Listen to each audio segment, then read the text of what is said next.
Hello and welcome to an overview of Open Rails Origins 18AL, a print and play game by Jack Neal.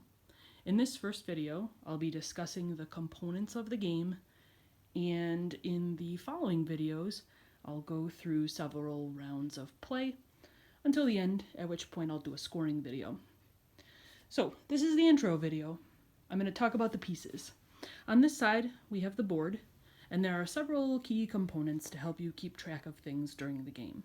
At the top is the tracker for stock values. As you purchase stocks, you'll end up setting values which will increase or decrease depending on the choices you make during the game.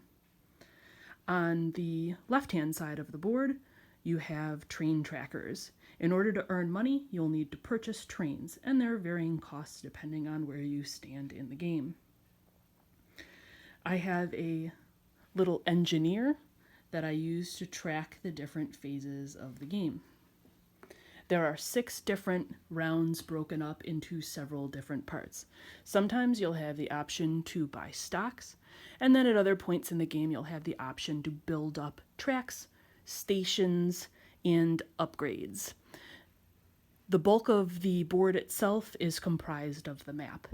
Cities, hills, swamps, and river tiles, along with standard plain tiles, make up the playing field. These are the locations that you will build tracks and stations, etc. Down in the bottom corner, it tells you a little bit of spare information. For example, how much it costs to build in particular locations, upgrading, how to get cubes back once you lose them, and the maximum number of stations that you can own in a particular game. The final track on the board indicates the value of each one of the train companies that you own. There are 5 different train companies: blue, red, purple, green, and yellow. These mats hold the tokens that you use to build stations. I like to maximize the aesthetic of my game, so I used special little tokens for stations, but you don't need to. Tokens that you use for tracks as you connect up cities. I have included these little orange tokens. They keep track of a special event that may take place during the game, if you choose it. They also have a spot for the money that the company holds, as well as shares as you manage to collect them. You will need a lot of cash to keep track of things as you go. I think as I play, I typically run out of singles, so if you're putting together a set, make sure that you have lots of singles. The final couple of pieces, I mentioned that you can lay tracks. Well, you can also upgrade cities. Certain cities are worth different values. You have the option as you play to actually upgrade the value, increasing it by $2. That can be very beneficial, and I am resolved to definitely get that into the video, so we'll see how that works later. Finally, there's 2 different kinds of cards.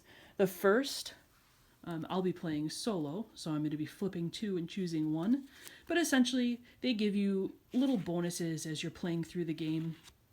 You have the opportunity to build more tracks. If you were playing with multiple people, they allow you to go before everybody else, and these sorts of things. So I'll talk about the solo play with those when I get to round 1. The last kind of card that you have, I have it covered because I made them double-sided, and I don't want to know what I have not yet drawn.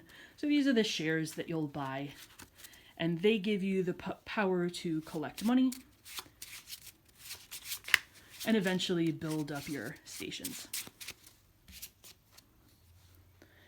I also have, and it's available in the file section, a tracking card that helps me know which step of each round I'm on. So I have that set aside too. Those are essentially the pieces, and in the next video, I'm going to be going through 1 or 2 rounds.